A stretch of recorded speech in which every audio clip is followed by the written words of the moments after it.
আসন্ন জাতীয় সংসদ নির্বাচনে বগুড়া ৭ আসনে বিএনপি চেয়ারপারসন বেগম খালেদা জিয়া এবং বগুড়া ৬ আসনে দলের ভারপ্রাপ্ত চেয়ারম্যান তারেক রহমানের পক্ষে মনোনয়নপত্র সংগ্রহ করা হয়েছে। দুপুরে জেলা রিটার্নিং কর্মকর্তার কাছ থেকে তারেক রহমানের পক্ষে মনোনয়নপত্র সংগ্রহ করেন জেলা বিএনপির সভাপতি রেজাউল করিম বাদশা। এ সময় স্থানীয় নেতাকর্মীরা উপস্থিত ছিলেন। এরপর দুপুর ২টায় বেগম খালেদা জিয়ার পক্ষে মনোনয়ন সংগ্রহ করেন চেয়ারপারসনের উপদেষ্টা পরিষদের সদস্য হেলালুজ্জামান তালুকদার লালু। মনোনয়ন সংগ্রহ করার পর তারা জানান, তারেক রহমান দেশের বাহিরে থাকায় এবং বেগম খালেদা জিয়া অসুস্থ থাকায় তাদের পক্ষ থেকে তারা মনোনয়ন সংগ্রহ করেছেন। এ সময় ধানের শীষের পক্ষে সমর্থন চান নেতাকর্মীরা।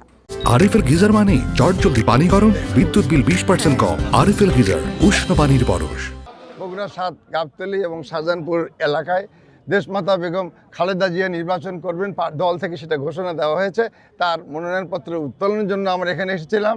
আমরা ইতিমধ্যেই মনোনয়নপত্র গ্রহণ করেছি। তারেক রহমানের মনোনয়নপত্র আমরা আমাদের মাননীয় জেলা প্রশাসকের কাছ থেকে আমরা সংগ্রহ করেছি। তিনি বগুড়ার সন্তান, আমাদের বগুড়ার অহংকার, এবং তিনি সদর আসন থেকে নির্বাচন করছেন।